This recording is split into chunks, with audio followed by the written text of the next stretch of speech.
दिल्ली की ओर बढ़ता खतरा।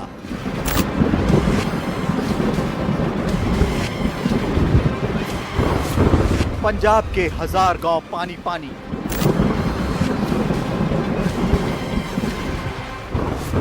क्या तबाह हो जाएंगे कुल्लू मनाली?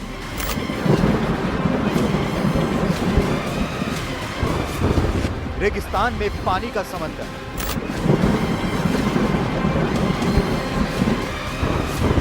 सितंबर में सितम ढाएगा मौसम।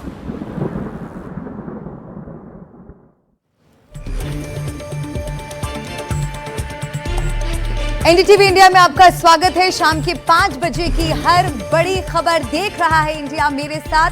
नमस्कार, आपके साथ मैं हूं मलिका मल्होत्रा। इस साल मॉनसून अपना रौद्र रूप दिखा रहा है। अगस्त के महीने में कई राज्यों में जैसे आफत आ गई। उत्तराखंड, हिमाचल और जम्मू क्षेत्र में भीषण तबाही मची है, तो वहीं राजस्थान, यूपी, बिहार के कई जिलों में बाढ़ जैसे हालात हो गए हैं। लेकिन ये सिलसिला आगे भी जारी रह सकता है, क्योंकि मौसम विभाग का अनुमान है कि सितंबर में भी भारी मुश्किल बारिश बढ़ाती हुई नजर आ सकती है। ये रिपोर्ट देखते हैं। अगस्त में आई आफत, क्या अब सितंबर में मौसम ढाएगा सितम? क्या अभी और बादल फटेंगे? क्या अभी और लैंडस्लाइड होंगे? क्या सितंबर में बाढ़ मचाएगी बर्बादी? मौसम और कुदरत इस बार कुछ ज्यादा ही ताकत से अपने रौद्र रूप दिखा रहे हैं। अगस्त का पूरा महीना मानसूनी बारिश और अलग अलग राज्यों में बाढ़ के प्रकोप में बीता। पहाड़ी इलाकों में कहीं लैंडस्लाइड हुए तो कहीं बादल फटे। खूब तबाही मची। उत्तर में जम्मू कश्मीर, हिमाचल प्रदेश, उत्तराखंड से लेकर पश्चिम में राजस्थान, गुजरात और मुंबई तक में भारी बारिश के चलते लगातार हालात बद से बदतर होते चले गए। यूपी में भी नदियां उफान पर रहीं। प्रयागराज, वाराणसी में घाट डूब गए। शहरों में गंगा यमुना का पानी घुस गया। मौसम विभाग की माने तो उत्तर पश्चिम भारत में अगस्त के महीने में 2001 के बाद सबसे अधिक बारिश हुई है। इस इलाके में औसत 265 mm बारिश दर्ज की गई। अगर जून जुलाई के मौसम को भी देखा जाए तो सामने आता है कि मानसून के इन 3 महीनों में उत्तर पश्चिम भारत ने कुल मिलाकर 614.2 mm बारिश देखी है, जो कि 1 जून से लेकर 31 अगस्त के सामान्य औसत 484.9 mm से 27% ज्यादा है। अकेले अगस्त के महीने में अलग अलग राज्यों में कुदरत ने कहर बरपाया। अगस्त में रिकॉर्ड तोड़ बारिश हुई है। खासकर 15 अगस्त से 31 अगस्त तक रिकॉर्ड स्तर पर मानसून की बारिश हुई। इसके कारण हिमालयी राज्यों उत्तराखंड, जम्मू कश्मीर और हिमाचल प्रदेश में भूस्खलन और बादल फटने की कई बड़ी घटनाएं हुई। लेकिन क्या मानसून सितंबर के महीने में भी ऐसे ही कहर बरपाता रहेगा? मौसम विभाग की माने तो सितंबर में भी मानसून का सितम जारी रहेगा। औसत से ज्यादा बारिश होने का अनुमान है। सितंबर महीने में भी बारिश औसत से ज्यादा होने के पूर्वानुमान है। सितंबर में बारिश की लंबी अवधि के औसत का 109% रहने का पूर्वानुमान है। सितंबर में पहाड़ी राज्यों में भारी बारिश से भूस्खलन और फ्लैश फ्लड की घटनाएं हो सकती हैं। बादल फटने की घटनाओं के होने की भी संभावना जताई गई है। मैदानी इलाकों में भी तेज बारिश का अनुमान है। सितंबर है 109% लॉन्ग पीरियड एवरेज से रहने वाला है। जो मेजर हिस्सा है, जैसे आप कह रहे हैं कि नॉर्मल अब नॉर्मल ही रहेगा। जो रेनफॉल एक्टिविटी थोड़ी कमी रहेगी वो ये है कि साउथ पेनिनसुलर इंडिया में जनरली होता ही है कि जब पैटर्न नॉर्मल अब नॉर्मल रहता है तो साउथ पेनिनसुलर इंडिया या अपर हिमालयाज, जम्मू कश्मीर के कुछ हिस्से या नॉर्थ ईस्ट ईस्टर्न स्टेट में, और बाकी पूरे हिस्से में जो रेनफॉल है वो नॉर्मल से अब नॉर्मल रहने का अनुमान है। अगस्त के महीने में उत्तराखंड, हिमाचल और जम्मू कश्मीर ने भारी तबाही देखी। बड़ी घटनाओं में उत्तराखंड के धराली में सैलाब ने सब कुछ तबाह कर दिया। जम्मू कश्मीर के किश्तवाड़ में बादल फटा तो हिमाचल में कुल्लू मनाली समेत कई इलाकों में बारिश, बाढ़, लैंडस्लाइड ने जनजीवन अस्त व्यस्त कर दिया। 5 अगस्त को उत्तराखंड के धराली में जल प्रलय आई। 6 अगस्त को पौड़ी में बादल फटने से तबाही मची। 22 अगस्त को थराली में बादल फटा। 28 अगस्त की रात रुद्रप्रयाग में बादल फटा। वहीं 14 अगस्त को जम्मू कश्मीर में किश्तवाड़ के चशोटी गांव में बादल फटने से मचैल माता यात्रा के दौरान करीब 65 लोगों की मौत हो गई। 17 अगस्त को कठुआ में बाढ़ से 7 लोगों की मौत हो गई। 26 अगस्त को कटरा अर्धकुंवारी मार्ग पर भूस्खलन से 34 तीर्थयात्रियों की मौत हो गई। हिमाचल प्रदेश में तो तबाही बर्बादी का सिलसिला जून से ही जारी है। मंडी में 30 जून को बादल फटा। इसके बाद लगातार अलग अलग जगह भूस्खलन, बाढ़, बादल फटने की घटनाएं सामने आती रही हैं। राज्य में अगस्त में सामान्य से 72% अधिक बारिश ने तबाही मचा दी। कुल्लू, मनाली जैसे इलाकों में बर्बादी का मंजर है। अगस्त में इस बार हिमाचल प्रदेश में 440.8 mm बारिश हुई, लेकिन सितंबर भी राहत देने वाला नहीं लग रहा है। शिमला, सोलन, सिरमौर, कुल्ली और मनाली सब डिवीजन में सभी शिक्षण संस्थानों में सोमवार को छुट्टी घोषित की गई। मौसम विभाग के मुताबिक सितंबर के पहले हफ्ते में पश्चिमी विक्षोभ एक्टिव रहेगा। इसकी वजह से उत्तर पश्चिमी भारत, खासतौर पर उत्तराखंड, हरियाणा, दिल्ली और राजस्थान में भारी बारिश हो सकती है। आईएमडी के मुताबिक पश्चिमी विक्षोभ से मानसून लगातार मजबूत हुआ है। इसके अलावा मानसून ट्रो भी पश्चिमी विक्षोभ से टकराने वाला है। इससे भी उत्तर भारत के राज्यों में भारी बारिश होगी। मानसून सीजन का जो मेजर फीचर होता है, एक मानसून ट्रफ होता है। मानसून ट्रफ में एक लो प्रेशर जोन बन जाता है। नीचे हवाएं वेस्टर्ली होती हैं, ऊपर ईस्टर्ली होती हैं। और जनरली जो उनका नॉर्मल पोजीशन ये होता है कि वो गंगानगर से लेके कलकत्ता की तरफ नॉर्मल पोजीशन होता है। लेकिन जनरली जो वेदर एक्टिविटी होती है वो उसके साउथ में होती है। लेकिन जब ये ट्रफ थोड़ा नॉर्थ में जाता है तो उस समय हिमालयस में, नॉर्थ वेस्ट इंडिया में रेनफॉल बढ़ती है, स्पेसिफिकली हिमालय में। और दूसरा जो सबसे बड़ा कारण ये होता है कि जैसे अभी कुछ दिन पहले रहा, जब वेस्टर्न डिस्टर्बेंस का मानसून विंड से इंटरेक्शन हो जाए। सितंबर की सैलाबी शुरुआत। इस समय पंजाब भीषण बाढ़ से जूझ रहा है। हालात देखते हुए राज्य सरकार ने राज्य के सभी स्कूलों को 3 सितंबर तक बंद करने का आदेश दिया है। उत्तराखंड के नैनीताल, अल्मोड़ा, उधम सिंह नगर, पिथौरागढ़ और हरिद्वार में सोमवार को स्कूल बंद रखे गए। जम्मू डिवीजन में भी सभी स्कूलों को बंद रखने का आदेश जारी किया गया। Bureau report, NDTV India.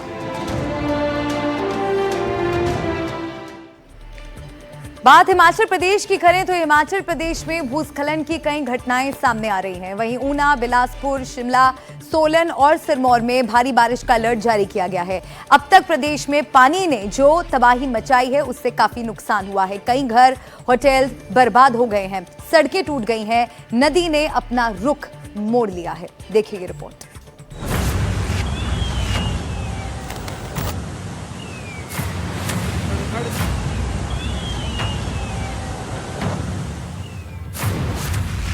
Solan, Shimla, Kullu, Manali, Himachal Pradesh के कई इलाके इन दिनों मॉनसून की मार झेल रहे हैं।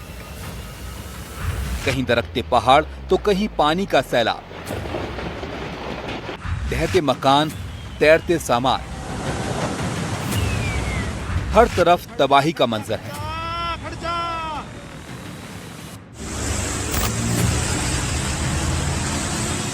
सोलन की तस्वीरें देखिए। यहां मंसार में एक पूरा पहाड़ दरक कर सड़क पर आ गया, जिसकी वजह से चंडीगढ़ शिमला NH5 पूरी तरह से बंद हो गया है। लगातार हो रही बारिश के चलते ये पूरी पहाड़ी दरक पड़ी। यहां लगातार इस तरह के लैंडस्लाइड हो रहे हैं। बड़े बड़े पत्थर और मलबा सड़क पर आने से इस रास्ते पर सफर करना जोखिम भरा हो गया है।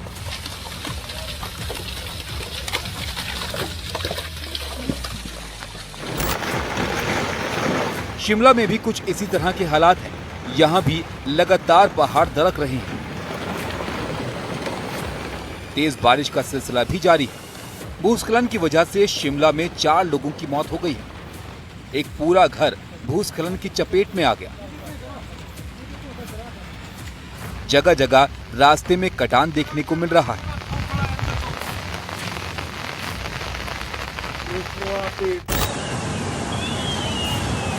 ये तस्वीरें कुल्लू की।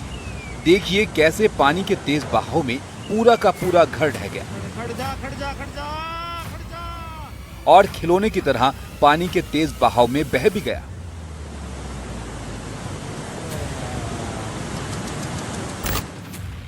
मनाली में किस तरह पानी ने तबाही मचाई है, इन ड्रोन से ली गई तस्वीरों से साफ पता चल रहा है। कि कितना नुकसान हुआ है। हर तरफ टूटी सड़कें और बिखरा मलबा दिखाई दे रहा है। ब्यास नदी ने अपना रास्ता बदलकर भयंकर तबाही मचाई है। जहां कभी सड़क हुआ करती थी, अब वहां नदी बह रही है।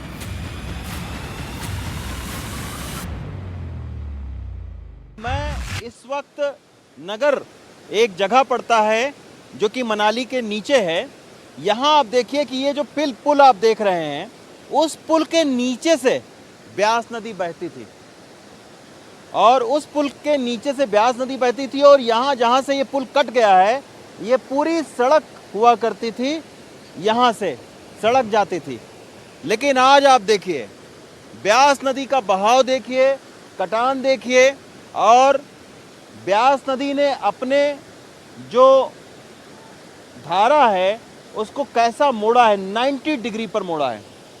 और ये नगर जो जगह है, उस जगह को पूरी तरीके से नेस्तनाबूद कर दिया। तमाम सारे घरों को अपने साथ में बहा ले गई। और अब ये जो पुल है, अगर आपको गांव की तरफ जाना है, उस साइड में नगर की तरफ, तो यहाँ से आप नहीं जा सकते। आपको घूम कर तकरीबन 30-40 किलोमीटर घूम के फिर आपको जाना पड़ेगा। यही वजह है कि राहत और बचाव का जो काम है वो ऐसी जगहों पर बहुत मुश्किल हो रही है प्रशासन को। इस कंक्रीट के दीवार से रुक जाएगी। ये देखिए, ये दीवार है ये, तो इससे लग रहा था कि ब्यास नदी रुक जाएगी और तमाम सारे लोग इसके भरोसे बैठे रहे कि यहाँ से पानी नहीं गुजरने पाएगा। लेकिन इस दीवार को ताश के पत्तों की तरीके से, जो विजुअल आए हैं, वायरल हुआ है वीडियो, ताश के पत्तों की तरीके से इस दीवार को ब्यास नदी ने काट दिया। दूसरी तरफ आप सड़क देखिए, सड़क का भी नामो निशान खत्म हो गया है। मनाली में कई होटलों को भारी नुकसान हुआ है। पानी के सैलाब में सब कुछ एक झटके में बह गया। अब सिर्फ तबाही के निशान नजर आ रहे हैं। एक होटल ऐसा था जो बड़ी चट्टान की वजह से किसी तरह बच गया।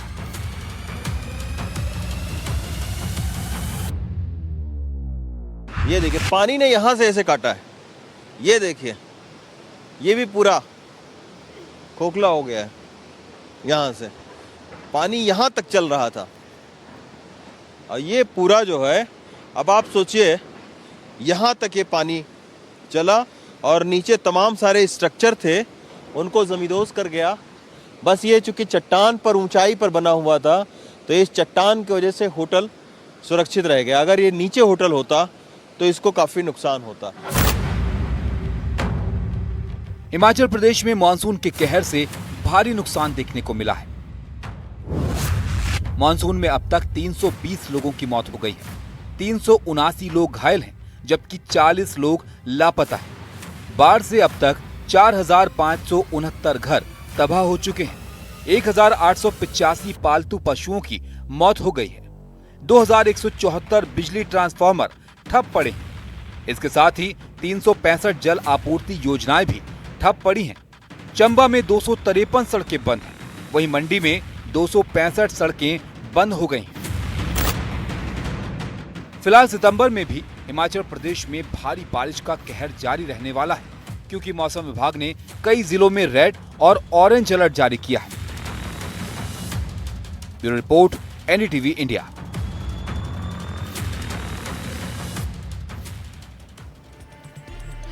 हिमाचल के सिरमौर में भयावह लैंडस्लाइड हुआ है, जिसमें कई यात्रियों की जान जाते जाते बची है।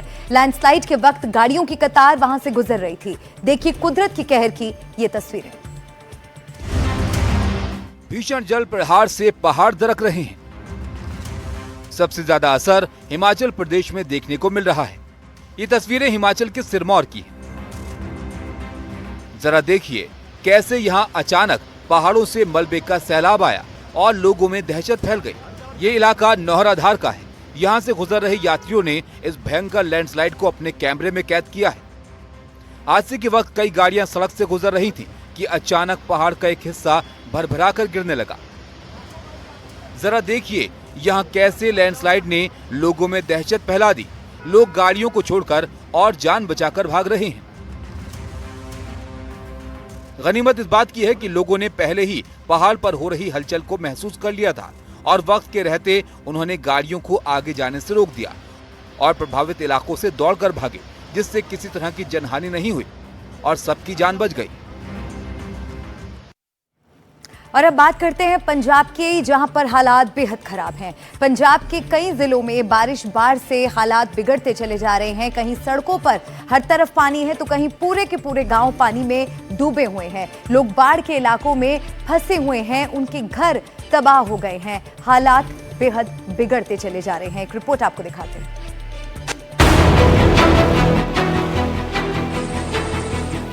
सड़कें बनी तालाब, पानी में डूबे वाहन, घर दुकानों में घुसा पानी।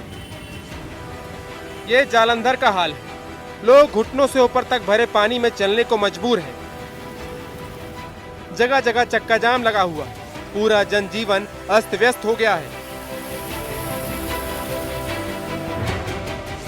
ये तस्वीरें पंजाब के होशियारपुर इलाके की हैं, जहां 3 गाड़ियां बाढ़ के प्रहार से बहकर यहां तक आ गई हैं। पूरे इलाके में बाढ़ का कब्जा है। हाईवे, सड़कों और खेतों में पानी ही पानी नजर आ रहा है। गाड़ियां जमीन में धसी हुई नजर आ रही हैं। पूरी सड़क बर्बाद हो चुकी है। सैलाब के साथ आए मलबे में गाड़ियां फंस चुकी हैं, जिन्हें निकालने के लिए स्थानीय लोगों की भीड़ जुटी है। ट्रैक्टर की मदद से गाड़ियों को रेस्क्यू किया जा रहा है। पंजाब के कई इलाके बाढ़ से जूझ रहे हैं। बाढ़ प्रभावित इलाकों में लगातार बचाव अभियान जारी है। लोगों को रेस्क्यू किया जा रहा है। खाने पीने का जरूरी सामान भी पहुंचाया जा रहा है। गुरदासपुर में सेना के जवानों ने कई लोगों को बचाकर सुरक्षित स्थान पर पहुंचाया है। तस्वीरें सुल्तानपुर लोधी की हैं। आसपास का पूरा इलाका पानी में डूबा हुआ है। कई गांव बाढ़ की चपेट में हैं। लोग पानी में फंसे हुए हैं। एनडीआरएफ की टीम रेस्क्यू ऑपरेशन में लगी हुई है। लोगों को सुरक्षित स्थानों पर ले जाया जा रहा है। यहाँ पे पूरे का पूरे अराउंड 16 गांव हैं जो पानी से गिरे हुए हैं और लोग घर से बाहर नहीं आ पा रहे।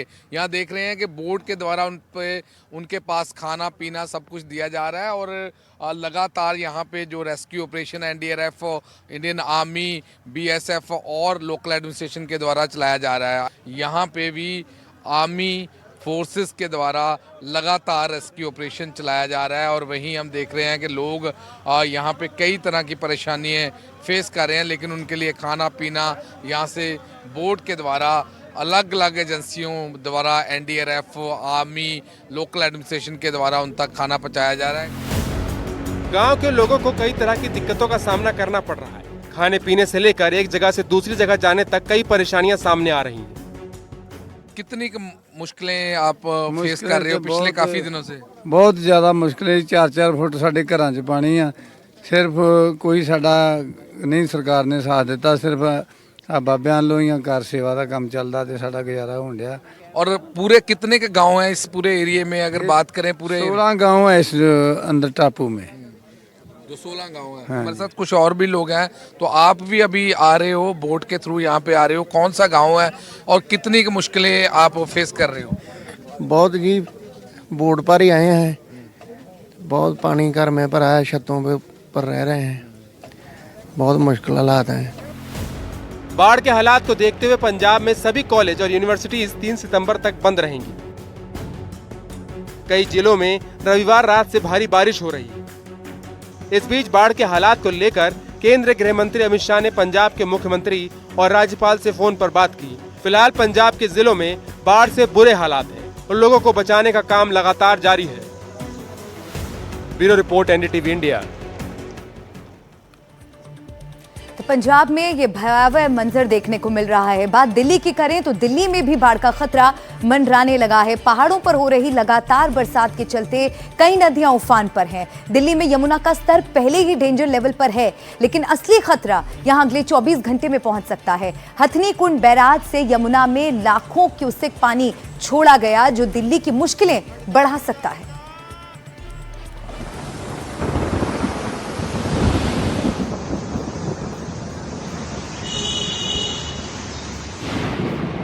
दिल्ली वालों सावधान।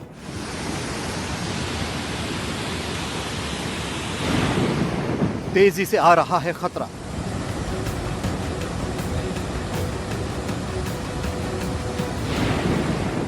डरा रहा है यमुना का पानी।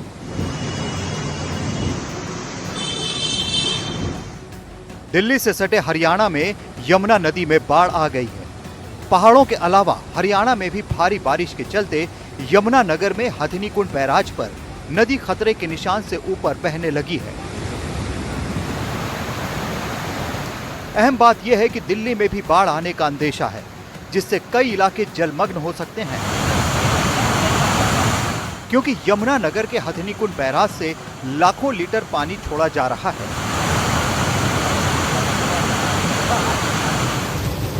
यह बैराज हरियाणा के यमुना नगर में है।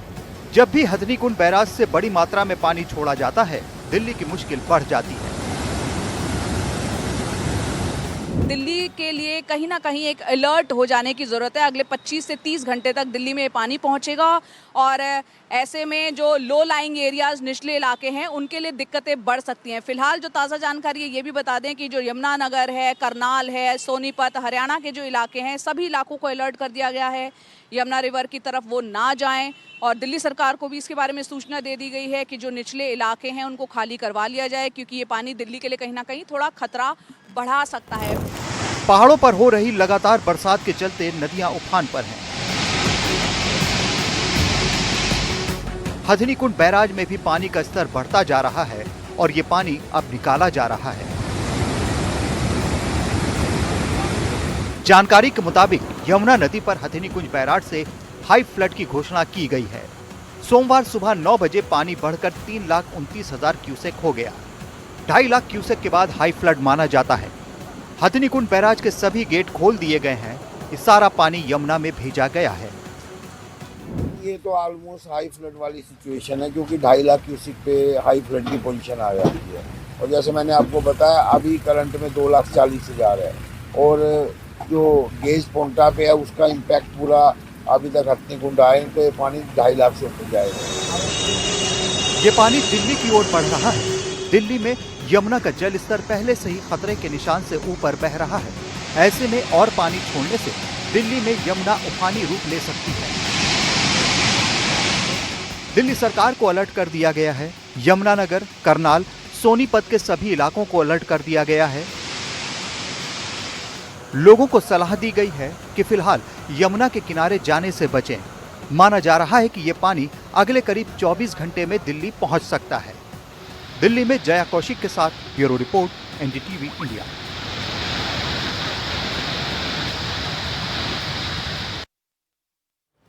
और इस बीच एक बड़ी खबर आपको बता दें, भारी बारिश से दिल्ली एनसीआर में जनजीवन अस्त व्यस्त हो गया है। भारी बारिश के चलते गुरुग्राम में जल भराव की स्थिति बनती हुई नजर आ रही है। बादशाहपुर, मानेसर और सोना में भारी बारिश हो रही है। गुरुग्राम के कई रास्तों पर भारी जाम लग गया है। शाम का समय है और ऐसे में जब तेज बारिश और जल भराव सड़कों पर हो तो इसका पूरा असर यातायात पर पड़ता है, ट्रैफिक पर पड़ता है और ट्रैफिक यहां पर बुरी तरह से प्रभावित हुआ है। गुरुग्राम के कई रास्तों पर भारी जाम लगा हुआ है। ये बड़ी खबर इस वक्त की आपको बता रहे हैं। तस्वीरें आप देखिए, ये जो तस्वीरें सामने आ रही हैं, कैसे सड़कें पानी से लबालब भरी हैं। बारिश के चलते गुरुग्राम में जलभराव जगह जगह पर देखने को मिल रहा है। कई सड़कें पानी से इस वक्त लबालब हैं और लोगों के लिए यहाँ पर तमाम परेशानियां खड़ी हो गई हैं। कहीं जाम लगा है तो कहीं सड़कें जो है पानी से लबालब भरी हैं। आप देखिए किस तरह से धीमी गति से ट्रैफिक गुजरता हुआ नजर आ रहा है। भारी बारिश के चलते गुरुग्राम में जलभराव जगह जगह देखने को मिल रहा है। बादशाहपुर, मानेसर और सोना में लगातार भारी बारिश हो रही है। घंटों से, बीते कई घंटों से बारिश हो रही है। गुरुग्राम के कई रास्तों पर भारी जाम लग गया है। भारी बारिश से दिल्ली एनसीआर में कई जगह जलभराव की कुछ ऐसी स्थिति देखने को मिल रही है। ट्रैफिक धीमी गति से आगे बढ़ रहा है। कई जगहों पर तो भारी जाम लग गया है। तो कई इलाकों में तेज बारिश हो रही है और लगातार जो हम आपको रिपोर्ट्स दिखा रहे हैं, ग्राउंड जीरो से हमने जो आपको रिपोर्ट दिखाई कि दिल्ली में बीते कई घंटों से बारिश हो रही है। यही हाल एनसीआर के भी इलाकों का है। गुरुग्राम की हम आपको अभी तस्वीरें दिखा रहे हैं। गुरुग्राम में इस वक्त स्थिति बेहद खराब बनी हुई है। आप देखिए कितना यहाँ पर पानी नजर आ रहा है। सड़कें पूरी तरह से पानी से लबालब भरी हुई हैं। ऐसे में लोगों को आवाजाही में भी दिक्कतों का सामना करना पड़ रहा है। जो ऑफिस का ट्रैफिक है, जो लोग ऑफिस से अब घरों के लिए निकल रहे हैं, आप उन्हें सोचिए इस जाम में कितने घंटे बिताने पड़ सकते हैं। तो भारी बारिश की वजह से स्थितियां बेहद नाजुक यहाँ पर बनी हुई है, चिंताजनक स्थिति यहाँ पर कहेंगे इसे, क्योंकि लबालब सड़कें यहाँ पर पानी से भरी हुई नजर आ रही हैं और गाड़ियां रेंगती हुई दिख रही हैं। तो भारी बारिश से दिल्ली एनसीआर में जनजीवन पूरी तरह से अस्त व्यस्त होता जा रहा है। भारी बारिश के चलते गुरुग्राम में जल भराव की ये तस्वीरें आपको दिखा रहे हैं। गुरुग्राम में भारी बारिश हो रही है, सड़क पर गाड़ियां रेंगती हुई जा रही हैं। भारी जाम यहां पर लग गया है, घंटों का लंबा जाम यहां पर लग गया है। लोगों के सामने तमाम दिक्कतें खड़ी हो गई हैं। ऐसे में आवाजाही सबसे ज्यादा प्रभावित होती है। बादशाहपुर, मानेसर और सोना में लगातार भारी बारिश हो रही है। मेरी सहयोगी अनुष्का जुड़ गई हैं इस खबर पर हमारे साथ। अनुष्का का सीधा रुख करूंगी मैं। अनुष्का, आप इस वक्त कहां पर मौजूद हैं और वहां क्या हालात आप देख रही हैं? बिल्कुल, इस वक्त मेरी मौजूदगी पुरानी दिल्ली के लोहा पुल के पास है, जहां पर यमुना का जो जल स्तर है वो काफ़ी ज़्यादा बढ़ता नजर आ रहा है। आज दिल्ली के जो वाटर मिनिस्टर हैं परवेश वर्मा, उन्होंने ट्वीट कर इस बात की जानकारी दी थी कि हथनीकुंड बैरेज से 3 लाख क्यूसेक पानी छोड़ा गया था, जिसके बाद से अब दिल्ली में जो यमुना का जल स्तर है वो बढ़ता हुआ नजर आ रहा है। कुछ तस्वीरें आपको दिखाएंगे। यमुना ब्रिज के पास की ये तस्वीरें हैं, जहाँ पर आप देख सकते हैं कि पानी का बहाव जो है वो कितना ज़्यादा तेज देखने को मिल रहा है। अंदाजा लगाया जा रहा है कि रात तक जो जलस्तर है वो डेंजर मार्क से ज्यादा ऊपर बहने शुरू हो जाएगी, क्योंकि हम लगातार देख रहे हैं कि जिस तरीके से पहाड़ी इलाकों में बारिश हो रही है और दिल्ली एनसीआर में भी इस वक्त बारिश जो है वो देखने को मिल रही है। मौसम विभाग ने ऑरेंज अलर्ट जारी किया है। साथ ही साथ मौसम विभाग ने यह भी बताया है कि कल भी तेज बारिश देखने को मिल सकती है। ऐसे में जो लो लाइंग एरियाज हैं दिल्ली के, जो यमुना बाढ़ क्षेत्र है, वैसे इलाकों में काफी ज्यादा जल जमाव की जो समस्या है वो देखने को मिल सकती है। निगमबोध घाट, कश्मीरी गेट, ऐसे इलाकों में जो अथॉरिटीज हैं दिल्ली के, उन्होंने साफ तौर पर कहा है कि अपना सामान जो है वो तैयार रखने को, क्योंकि जैसे ही जल स्तर बढ़ेगा और पानी का जो स्तर है वो बढ़ना चालू होगा, उन सभी इलाकों में इवैक्यूएशन जो है वो शुरू कराई जाएगी। और लगातार जिस तरीके से पानी बढ़ रही है उसको लेकर के दिल्ली गवर्नमेंट के जितने भी आला अधिकारी हैं उन्होंने लगातार जो नजर है वो बनाए रखी हुई है, क्योंकि जल स्तर जो है वो काफी ज्यादा बढ़ रहा है। और आने वाले समय में अगर हम बात करते हैं 24 घंटे के अंदर जो पानी का स्तर है वो खतरे के निशान से ऊपर बहना शुरू हो जाएगा। के लिए ये समय बेहद नाजुक है, डरावनी तस्वीरें हैं ये। अनुष्का, बहुत शुक्रिया, ये महत्वपूर्ण जानकारी आपने हमारे दर्शकों तक पहुंचाई है। नजर बनाए रखिएगा, आगे भी इस पर हम अपडेट्स आपसे लेते रहेंगे। फिलहाल आगे बढ़ते हैं और अब बात उत्तराखंड की करते हैं। उत्तराखंड में आसमानी आफत का कहर जारी है। पहाड़ों पर हो रही लगातार बारिश जानलेवा साबित हो रही है, तो कहीं भूस्खलन से तीर्थ यात्रियों की जान जा रही है। पूरी खबर आपको दिखाएंगे एक ब्रेक के बाद।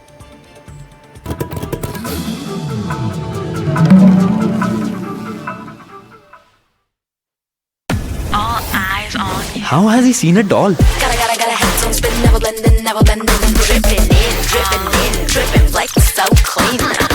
Moto G96 5G. All eyes on you.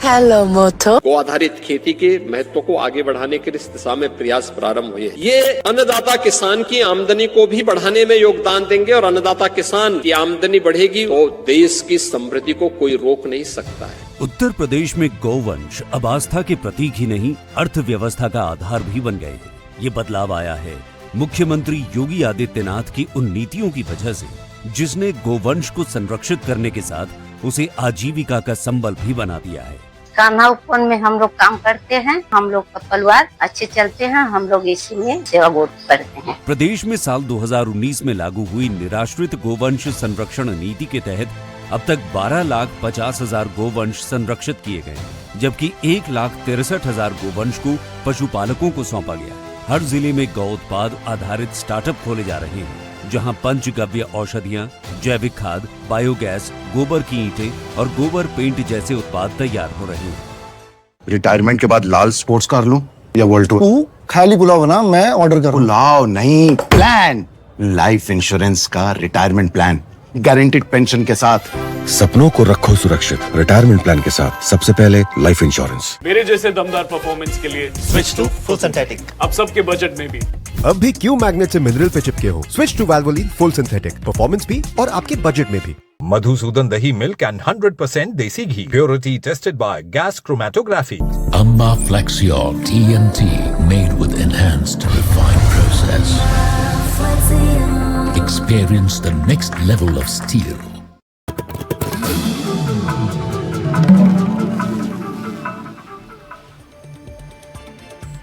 और आइए आपको इस वक्त की एक बड़ी खबर बता दें उत्तराखंड से। उत्तराखंड में चारों धामों सहित हेमकुंड साहिब की यात्रा स्थगित कर दी गई है। 5 सितंबर तक चारों धाम सहित हेमकुंड साहिब की यात्रा पर रोक लगाई गई है। भारी बारिश के चलते सरकार ने यात्रा को स्थगित किया है। जगह जगह भूस्खलन और मलबा आने से सड़कें बंद हैं। यात्रियों की सुरक्षा और सुविधा को देखते हुए राज्य सरकार का ये फैसला 5 सितंबर तक यात्रा को स्थगित किया गया है। भारी बारिश की वजह से चार धाम यात्रा स्थगित की गई है, इस पर रोक लगाई गई है। कई जगह भूस्खलन से सड़कों पर मलबा आ गया है, जिसकी वजह से यातायात प्रभावित हुई है और लोगों की सुरक्षा को ध्यान में रखते हुए राज्य सरकार ने यह बड़ा फैसला लिया है।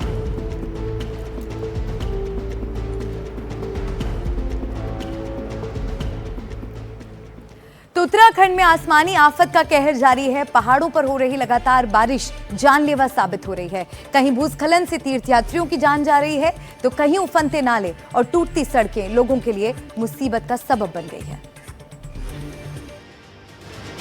कुदरत के कहर की ये तस्वीरें रुद्रप्रयाग से आई हैं। केदारनाथ यात्रा मार्ग पर मौत बरस पड़ी। सोनप्रयाग मनकुटिया के पास सुबह सुबह पहाड़ी से गिरे इन भारी भरकम बोल्डरों ने एक वाहन को अपनी चपेट में ले लिया। हादसा इतना भयानक था कि गाड़ी में सवार 2 लोगों की मौके पर ही मौत हो गई। उधर चमोली में भी हालात बेहद खराब हैं। जोशीमठ नीति सड़क को जोड़ने वाला रास्ता तमक नाले के पास पूरी तरह बह गया है, जिससे करीब 6 गांवों का संपर्क कट गया। प्रशासन सड़क खोलने में जुटा है, लेकिन स्थानीय लोगों को एक और डर सता रहा है। सड़क बंद होने से वहां पानी जमा होने लगा है, जो किसी बड़े खतरे को न्योता दे सकता है। पहाड़ से लेकर मैदान तक एक जैसी ही तस्वीरें हैं। हल्द्वानी में गौलापार और चोरगालिया के बीच बहने वाला शेर नाला इस कदर उफान पर है कि ट्रैफिक को रोकना पड़ गया। गाड़ियों की लंबी लंबी कतारें लगी हैं और वाहनों को किच्छा के रास्ते भेजा जा रहा है। नालों के दोनों तरफ पुलिस को तैनात करना पड़ा है ताकि कोई अनहोनी न हो। और आइए अब आगे बढ़ते हैं, अगली खबर आपको दिखाते हैं। सीसीटीवी में कैद हुई डराने वाली घटना। कोराम इस वक्त पूरे देश में देखने को मिल रहा है। हर तरफ बाढ़, बारिश और बादलों से तबाही हो रही है। उत्तराखंड के रुद्रपुर में बिजली गिरने की तस्वीरें कैमरे में कैद हुई हैं, जिससे भारी नुकसान भी हुआ है। प्रकृति अपने प्रतिशोध में कोई कमी नहीं छोड़ रही है। बाढ़ बारिश के बाद अब बिजली गिरने से लोगों में दहशत मची हुई है। ये तस्वीरें रुद्रपुर के भूरा रानी की हैं। रात के 3 बजे हैं और बारिश हो रही है कि अचानक तेज रफ्तार रोशनी दिखाई पड़ती है। देखते ही देखते इलाके में भीषण धमाका सुनाई देता है। ये आकाशीय बिजली का कहर है। बारिश के दौरान अचानक एक मकान की छत पर आकाशीय बिजली गिरी है, जिससे मकान की तीसरी मंजिल पर एक हिस्सा क्षतिग्रस्त हो गया, जिससे रुद्रपुर में कई घरों के इलेक्ट्रॉनिक सामान जलकर खराब हो गए, तो वहीं मकानों पर भी बिजली से नुकसान पहुंचा है। स्थानीय लोगों के अनुसार बिजली गिरने के असर से आसपास के कई घरों में पंखे, टीवी, फ्रिज और अन्य इलेक्ट्रॉनिक उपकरण जल गए। बताया जा रहा है कि घटना के बाद पूरे इलाके में अफरा तफरी का माहौल रहा। प्रकृति के इस कोहराम की तस्वीरें एक घर में लगे सीसीटीवी में कैद हो गई हैं। राजस्थान हो, मध्य प्रदेश हो या उत्तर प्रदेश, इन प्रदेशों के कई जिले बाढ़ बारिश से जूझ रहे हैं। कहीं सड़कें पानी पानी हो गई, कहीं नदियां उफान पर हैं। लोगों को कई तरह की दिक्कतों का सामना करना पड़ रहा है।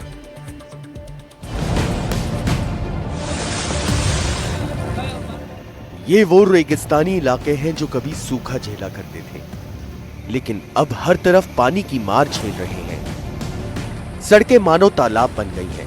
वाहनों को देखिए जैसे पानी में तैर रहे हो। भारी बारिश के बाद जोधपुर की सड़कों पर जल भराव से ऐसे हालात हैं। तस्वीरें बीकानेर की हैं। सड़कों पर देखिए किस तरह पानी तेज रफ्तार से बह रहा है। लोगों को कई तरह की परेशानियों का सामना करना पड़ रहा है। आप इन तस्वीरों से अंदाजा लगा सकते हैं कि कितना गहरा जल भराव है। लोगों की कमर तक पानी आ गया है। ये देखिए पानी के बहाव में किस तरह से एक बाइक और महिला बहते चले गए।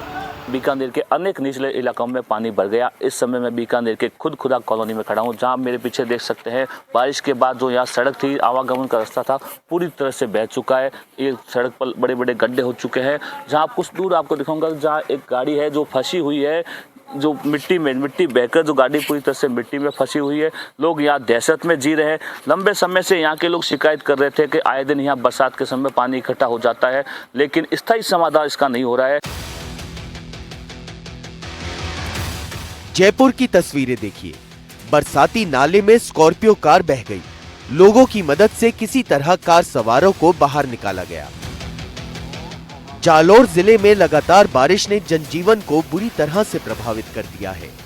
सूकड़ी नदी फिर उफान पर है, जिसकी वजह से चांदना, सियाड़ा और आसपास के कई गांवों के रास्ते पूरी तरह बाधित हो गए हैं।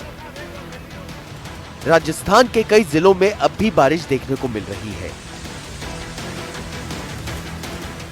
अजमेर में भी भारी बारिश हुई, जिसके बाद सड़कों पर भयंकर जलभराव देखने को मिला। लोग घुटनों तक पानी में चलते नजर आए, वाहन पानी में डूबते दिखाई दिए। ग्वालियर में वीरपुर डैम के ओवरफ्लो होने के बाद से रिहायशी इलाके में बाढ़ जैसी स्थिति बन गई है। पानी का सैलाब इतना तेज था कि पास के ही गैस सिलेंडर गोदाम में बाढ़ जैसे हालात बने और गोदाम में रखे सैकड़ों सिलेंडर सड़कों पर बहने लगे। मध्य प्रदेश के शाहडोल में तेज बारिश की वजह से एक पुलिया बह गई। लोगों को आने जाने में भारी परेशानी हो रही है। लोगों ने प्रशासन से तुरंत वैकल्पिक व्यवस्था की मांग की है। यूपी के मुरादाबाद में लगातार बारिश की वजह से हालात बेहद खराब हैं। जल भराव से सड़कें तालाब बन गई हैं। यातायात व्यवस्था पूरी तरह से ठप हो गई है। वाहन पानी में तैर रहे हैं। राजस्थान, उत्तर प्रदेश, मध्य प्रदेश, इन राज्यों के कई जिलों में इन दिनों बारिश और बाढ़ से हालात बिगड़े हुए हैं। कई इलाकों में मौसम विभाग ने बारिश का अलर्ट जारी किया है। Bureau report, NDTV India. खबर दिल्ली से। दिल्ली में फिर दहशत की तस्वीरें सामने आई हैं। इस बार एक शराब की दुकान में चाकूबाजी और हमले की वारदात की तस्वीरें सामने आई हैं। तस्वीरें दंग कर देंगी। ये तस्वीरें दिल्ली के भरतनगर इलाके की हैं। इस वारदात ने पूरी दिल्ली में सनसनी मचा दी है। जरा देखिए कैसे यहाँ कुछ नकाबपोश बदमाश दुकान के अंदर घुसते हैं और फिर पहले धक्का मुक्की होती है, फिर चाकुओं से वार होता है और फिर हॉकी स्टिक से तीसरा बदमाश हमला करने लगता है। इस बीच एक बदमाश काउंटर से बोतलें निकालकर हमला करना शुरू कर देता है। बदमाशों ने यह हमला शराब दुकान के सेल्समैन पर किया है। 52 साल के सेल्समैन पर बदमाशों ने चाकू और हॉकी से कई वार किए हैं। तस्वीरों में साफ दिख रहा है कि हमला 4 बदमाशों ने किया है, जिन्होंने अपने चेहरे को ढका हुआ है। आशंका जताई जा रही है कि पुरानी दुश्मनी की वजह से शराब दुकान के सेल्समैन पर हमला किया गया। चाकूबाजी और मारपीट से गंभीर रूप से घायल सेल्समैन को अस्पताल में भर्ती कराया गया है। वहीं पुलिस ने मामला दर्ज कर लिया है और आरोपी बदमाशों की तलाश शुरू कर दी। दिल्ली का चिड़ियाघर फिलहाल आम जनता के लिए बंद कर दिया गया है। वजह है बर्ड फ्लू का खतरा, जिसके चलते प्रशासन ने एहतियाती कदम उठाए हैं।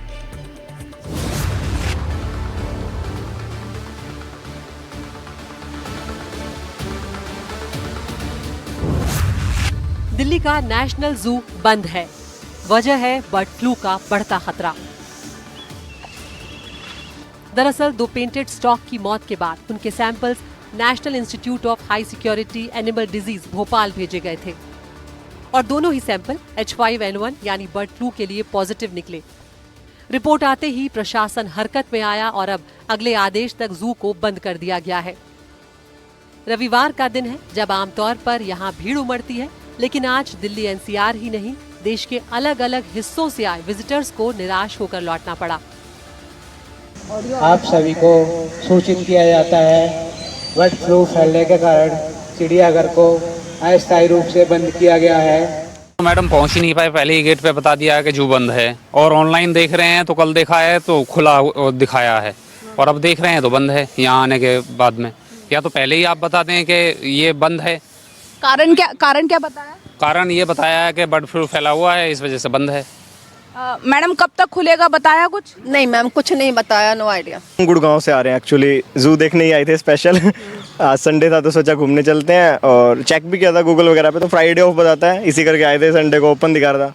बट यहाँ पे आके पता चल रहा है कि आज किसी कारण से बंद है, कुछ बर्ड फ्लू वगैरह कुछ इशू है।